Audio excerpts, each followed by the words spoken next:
This coverage of Legal Week brought to you by Legal Talk Network, with many great podcasts to make your next commute or workout informative and educational. To improve your practice and stay in the know, visit us at LegalTalkNetwork.com. And now, on to the show.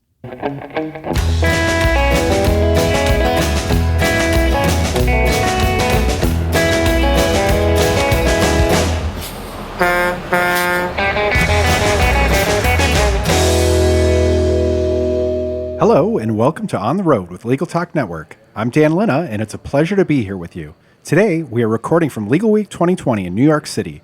Joining me now, I have Gina Passarella and Patrick Fuller. Welcome to the show. Thank you. It's a pleasure to be here. Thank you. Well, so before we jump in, why don't you just tell our listeners a little bit about you, where you work, and what you do? Gina? Sure. So I am editor-in-chief of The American Lawyer and our global legal brands at ALM, and focusing in a lot on the business of law, how clients and providers are working together to solve clients' legal problems. Great. Patrick? I work with Gina at American Lawyer. I work on the ALM Intelligence side. I'm the vice president of ALM Legal Intelligence. And we get to play in the data. So a lot of the data that we collect, both from the AmLaw surveys and the NLJ surveys, plus other methods of collecting data that we go out and do, we're able to collect it, play in it, develop trends, metrics. We work very closely with Gina and her team and the other journalists in bringing some of that to the broader masses as well. Great. Thank you, Patrick. And so we were just on a panel, actually, a few hours ago today. 40 years of data, what the data on the legal industry, what the data on the industry says about the legal industry's future. Gina, why don't we just start there? I mean, what do you think are the biggest takeaways? What are the things that we can kind of say about what the future holds based on the data that you've been able to gather at ALM? Sure. I mean, it's, the reason we did 40 years of data is because The American Lawyer is 40 years old. So it's a bit selfish in that respect. But really, that was when data really in earnest started to being gathered on the profession. And certainly many others have come in and helped amplify that analysis of where the profession is going. And we see, I mean, certainly, there's a stratification in the market that we hear about. There's evolution of the law firm business model. They've definitely become more of a business and an industry than a profession. Those are all the things that we all know. But I think while we're still seeing great success for a lot of firms and really good returns, and Patrick can dive into the data a lot more than I can, there are clearly pressure points that are building, and the data shows that. And so how are firms trying to adapt and make sure that they're not losing too much market share to these other providers that are coming into the market and working around the edges to start perhaps, but how far are they going to let them come in? Well, so let me zero in on a specific point you just made, and a skeptic might say, well, we've been hearing that pressure's been mounting for a while, and actually profits seem to be creeping up. So what specifically would we maybe point to say that tells this story that the pressure is mounting? I think there's probably a couple of different indicators that you can look at. I think one of them is the fact that if you look at the pre-downturn time, the average revenue growth for an AmLaw 200 firm was anywhere between 8 and 12% a year annually. You hit the downturn and it dropped down, obviously, and you went into that dip, and now it's stabled out at 4 to 5% a year. And so I think what you end up seeing is this now, prior to the downturn, it was about 2.5x the GDP. Right. So if you think about that, there was a wide gap between where the AmLaw 200 was outperforming the GDP.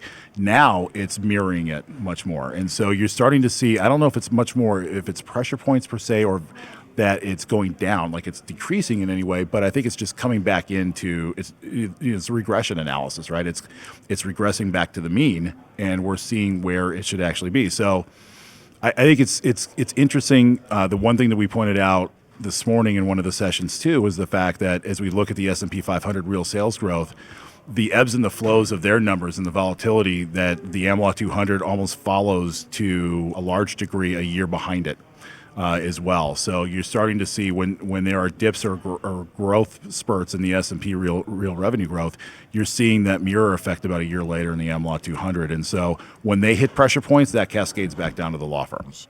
Well, one of the other things I think looking at the data is you had a story to tell about how sometimes we just talk about the AmLaw 200 or even the AmLaw 100 and the AmLaw 200, and you had some data to suggest that we're seeing some stratification there. How do you kind of cut that? How would you describe that where you kind of see these lines between the firms that seem to be doing better in this marketplace, and the other ones that they're struggling a bit. It's interesting because there's always two sides of the story. So there's the data story, and the numbers. Numbers know no ideology, right? They just are. And so there's the data story, then there's the context aspect of it, right? And so one of the things we like to marry together is the fact that we can get this data, we can tell a story through it, but then you actually get the behind the scenes, or you get the story that's being told through the editorial side that's actually giving life to what's going on. In some cases, the data is not reflective of what's actually going on. There could be there could be expansion, there could be different things that are going on in the firm where the numbers are taking a little bit of a dip. In other situations, it's a clear reflection as to what's going on. I think one of the things that jumped out today that we pointed out in the session that we were all in together is that, over the last 20 years, the AmLaw 50, the top 50 firms, they've gone from a 52% share of the entire AmLaw 200 collective revenue to a 62% share, which means that you have 150 of the firms collectively in a group that are getting a decreasing share of a rapidly increasing market. And that's the challenge I think that's created for law firm leaders. And you speak to a lot of them who are looking at this market that's supposed to be doing so very well, and that they're struggling just to maintain the status quo every year. That's so true. I mean, if you can look at the numbers and you see, yes, they are going up for some firms, but how much harder is it now to get those numbers than it was 5, 10, 15 years ago? I mean, it is increasingly difficult to maintain market share, let alone grow it. And are they growing profits per equity partner simply by changing their leverage model? How real is that rise in what partners are bringing home? So there's those aspects that you need to look at it too. And so how, for those firms who can increase rates too much more and don't really have much more on the bone to cut in terms of their business model, they need to look for alternative ways to provide services and make them as profitable as they once were. Right. Well, and you guys had some data too about the declining number of equity partners in law firms. Yeah. And how much, I don't know if you have data as far as if you can tell how much of that is due to making fewer partners versus de-equitizing partners. Do you have any insights on that, or? You might have more than I do on that. Without a doubt, firms are making fewer partners than they ever have. I mean, that's definitely happening. The class sizes are smaller.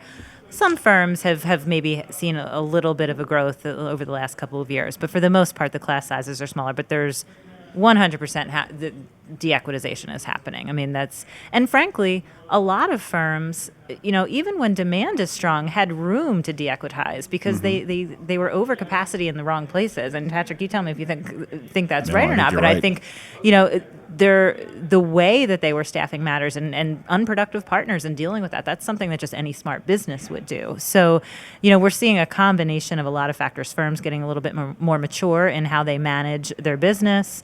Sometimes it's demand softening. Other times it's just making it harder and harder to achieve that brass ring of partnership.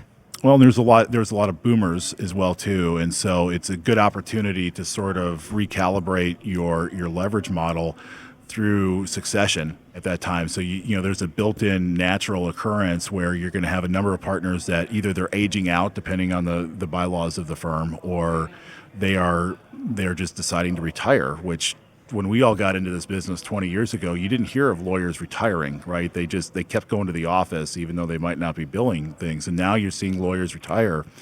And I think that's part of it is the de-equitization that Gina talked about is absolutely real.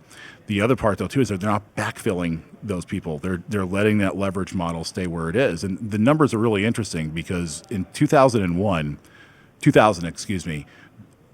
83% of all AmLaw 200 partners were equity partners. This year, that number was 56%. Wow, big change. So there is a steady decline in the number of equity partners. So the question I think is really fascinating, we didn't get into today, is with that 83 to 56, at what point does the Rubicon get crossed and non-equity partners outshare equity partners in the AmLaw 200? And haven't we heard for years that non-equity tier is where there's not as much of efficiency happening, that they're not bringing in the financial outlook that firms would want?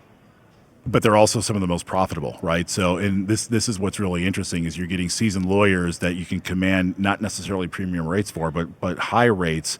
But then they're also shifting to the cost structure of the firm because they are not they don't have an equity stake into it. If the demand's there that they can bill the hours Right.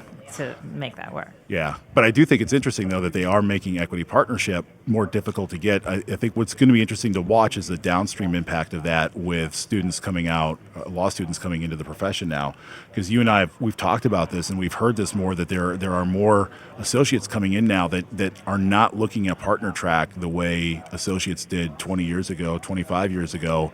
When we were all coming out of college, that was what you focused on. Now there's a lot more of them that are not necessarily focused on partner track at all.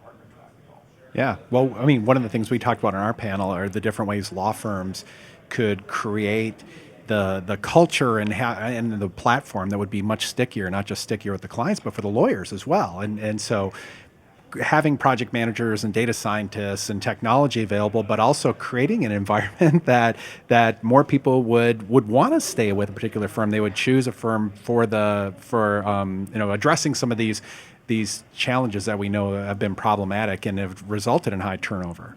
Yeah, I thought that was interesting today when we got into that subject, because we talk a lot about switching costs for outside counsel. So if when attorney A leaves firm A for firm B, is that work following that attorney, right? And so one of the things that law firms have gotten a lot better at over the years is institutionalizing their clients. They're learning a little bit from the Big Four in that respect. They're making the switching costs for clients much more difficult than they ever have before. I think what was brought up in our panel today I thought was really, really interesting, and I hadn't quite thought of it the way that Jim brought it up, which is, what are law firms doing to make switching costs for lawyers more difficult? In an age and an era where 5% of the on average, the last couple of years, 5% of the Am Law 200 partners are changing every year as lateral moves.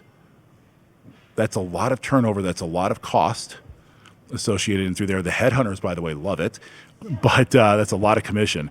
But what are firms doing to increase that level of stickiness and maintain people that they want to maintain? I thought that was a great question.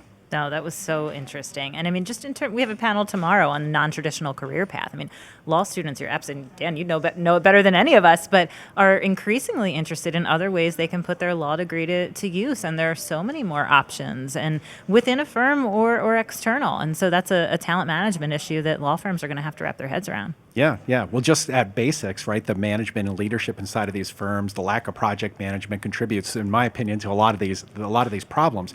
One of the other interesting data points I thought in the session this morning was there's a lot of data about kind of the firms that are doing are performing better, and then some of them that are underperforming. And then at the end was thrown out this fact about that the firms that are performing better have done well. The setup for this is that we've got this problem of the lack of diversity, the gender gap in law, and people are giving a lot of lip service to it, but very little is changing. Yet, your data, you found that some of these firms that are outperforming the market have done much better on that metric. So can you tell us more about that? Yeah, it was really interesting. We went back and looked 5 years at the firms that had in the 2019 Am Law 200. There was 179 firms that were listed this year that had been in the Am Law 200 each of the last 5 years. And so what we did is we sliced it down and said, okay, which firms have increased their ranking from 2015 to now, which firms have decreased. And so there's 59% had actually increased their rankings. So what we did then is said, okay, what are the drivers? What are the metrics in through there? What are the firms that are doing the best actually doing? And not surprising, right? It was tied to increased headcount in driving revenue. What was interesting is that the revenue per lawyer, which is the thing that most of us look at as sort of the key stat, the health of the firm, was strong. So they're able to maintain rates, right? They were still growing their individual revenue. So it wasn't just the fact that we have a bunch of lawyers and we got more revenue. It was the fact that they were actually also executing at that. What was really interesting is then we looked at the firms that weren't doing as well, and they were losing headcount. Both groups, by the way, switched their leverage model up. So, profits per equity partner, no matter what they were doing, were still strong on both sides. The thing that really magic trick. I know. Well, and Jim pointed out how important it was today too, which was an interesting way of thinking about that. But the thing that really struck with us is when we looked at it then, the firms then that had grown the most in their female partnership were the ones that had performed the best. And so it went from a 30, I think it was a 29% to 11. Yes, yeah, so, I've got a picture of the slide right here. Yeah, so it was the firms that and they grew their revenue 34% on average. This is a per firm average, by the way, over 5 years. The firms that promoted women, 29% growth in female partners were the ones that promoted the highest revenue gains and profitability gains. The ones that fell back in the AMLA rankings were only promoted on average 11%, which is 1 out of every 10 partners. I mean, I'm almost fed up, to be honest with you, about trying to make the business case, as you are, because you and I talk about it a lot, for diversity and inclusion and getting the best people doing the best work inside the organization and the firm. And clearly the clients are speaking, and there's a mandate out there to bring all sorts of diversity into the client team, and the firms that are doing that are the firms that are seeing the financial benefit from it.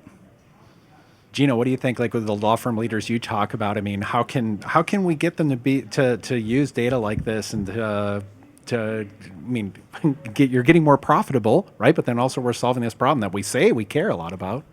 There's no doubt that firm leaders genuinely care about this issue, and they're actively looking at it. And, they kind of fall back, I think, sometimes on the same old reasons of why it's difficult, why it doesn't work. And I'm of the mindset that when clients really start flexing their muscles, and I think they're starting to, without a doubt, and we have organizations like Diversity Lab who are doing really meaningful things, bringing the clients and the law firms together, that's going to make a difference. But for me, and perhaps this is the cynical journalist in me, I think that it's not when clients start giving work to more diverse firms or more diverse teams, it's when they fire the ones that they've always used who aren't bringing diversity to the table, that things will start to change. And it matters where it matters, right? Because it's not one of those things where it's like, well, we have all this, our labor and employment work or our commercial, contract work.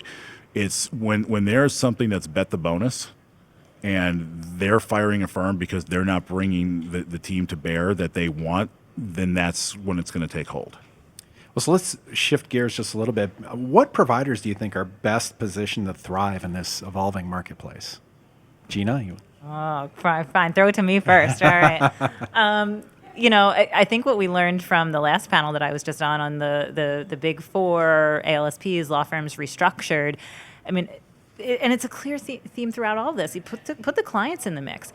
It's a collaboration. I don't know that there's one provider that can solve it all. I know that there are some entities who are trying to be that and are getting darn close. And perhaps the Big Four is that. I don't know. But I think we even heard from the Big Four today that collaboration among your traditional providers, your law companies, the Big Four, legal tech companies, the clients themselves, there's just going to be more and more of that. I'm convinced of it. And I think being open-minded to that and being creative and perhaps getting out ahead of that curve as best you can and being a bit of a first mover on that, I think the clients are going to realize the advantage that brings, and they're going to notice, and I think it's worth their while.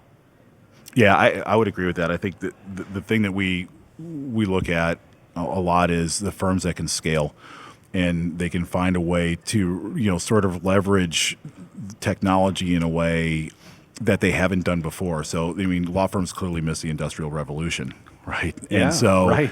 So there's firms that are nimble and agile enough to be able to leverage technology, and the partnership and the collaboration aspect, I think, is absolutely critical as well too. I think it was brought up today. I heard a couple of people talking about the fact that they're not working on matters anymore, where it's where our only firm is the one that's providing it. They're working with 3 or 4 different firms on matters, and I think that general contractor model where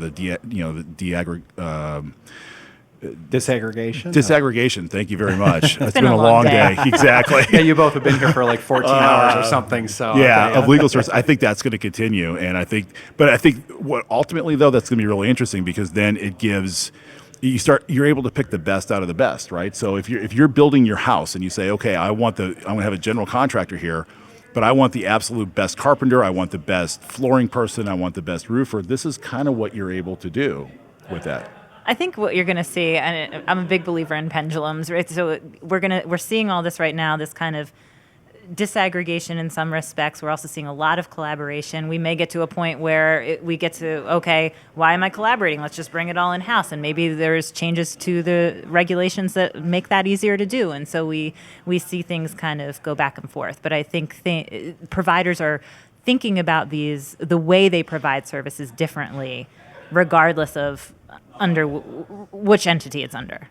So last question, and I'm going to editorialize here a little bit, but so this came up during the session today, talking about how much work done by law firms could actually be done by alternative service providers, and the number of 50% was thrown out there. I mean, especially when I think about this in the access to justice space, I think lawyers should be thinking about, we need to push everything we can down to people who are not lawyers, to automate everything we can because people need services.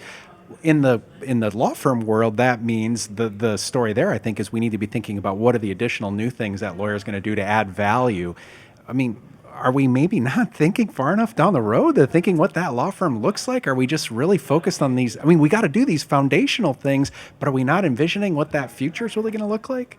I don't know if it's being tied to precedent or feeling like there are restrictions on being more creative, but I do think that, the move to more of a consultant model, and I mean, I hear from firms all the time, their biggest competitors now are consultants, and I'm not just talking about the big four. I mean, it could be a healthcare consultant in that space or what have you. So anything that you can do to act more like that and provide some ancillary support for your clients too, and the firms question whether they should be in the space of providing IT support or kind of that broader tech support to clients to help run their legal department. And so they're definitely thinking about those things, but I don't know if they're thinking creatively enough.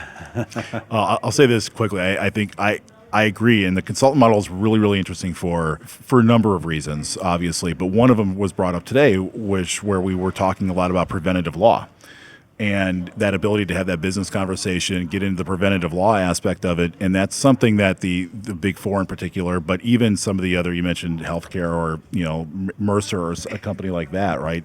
They're doing a lot of that as well too. I think the challenge that law firms have right now is that they've had a single entity in many cases, especially larger corporations going through the GC, where the big four and some of the others are spread out throughout the organization, have much better brand recognition.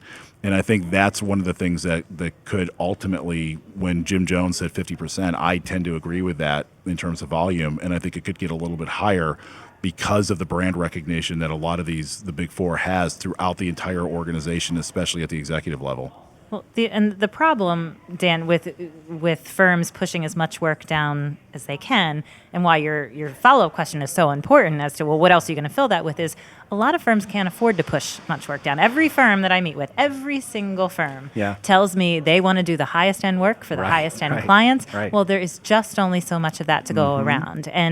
And we know that, and everybody knows that. And that's why I think some of your highest end firms are probably innovating around practice and the substantive area of legal expertise that they're delivering, where the rest, the 80-90% of the rest of them are innovating around process and how they can deliver services and which services they're going to be. Yeah, lots of big challenges, but I think lots of big opportunities as well. Absolutely. Okay. Well, it looks like we've reached the end of our On the Road episode, and I want to thank Gina and Patrick for joining us. Can you let our guests know how they might be able to reach out to you, whether it's on social media or your email? Well, for the next 24 hours, it's in the Legal Business Strategies Conference at Legalweek. No, but I welcome emails or email gpassarella@alm.com, Twitter, gpassarella, TAL for the American Lawyer. So find me anywhere you can. I'm happy to have these conversations. I love talking about this stuff. Yeah, no, likewise. First initial, last name, so pfuller@alm.com. And social media, it's at diglegal, diglegal.com from lifetime ago. Another thing, but you don't dig legal anymore? I do dig legal. Yeah, it kind of worked out the way it all kind of came together. But we love this because that means people are listening and paying attention. So it's great. Yeah. Well, thank you, Gina. Thank you, Patrick. It was really great to be on a panel with you today. And it's your pleasure. Thank you, and thanks for joining us for this conversation. So. Thank you also to our listeners for tuning in. If you like what you heard, please rate us and review us on Apple Podcasts, Google Podcasts, Spotify, or your favorite podcasting app. I'm Dan Linna. Until next time, thank you for listening. If you'd like more information about what you've heard today, please visit LegalTalkNetwork.com. Subscribe via iTunes and RSS. Find us on Twitter and Facebook, or download our free Legal Talk Network app in Google Play and iTunes. The views expressed by the participants of this program are their own and do not represent the views of, nor are they endorsed by, Legal Talk Network, its officers, directors, employees, agents, representatives, shareholders, and subsidiaries. None of the content should be considered legal advice. As always, consult a lawyer.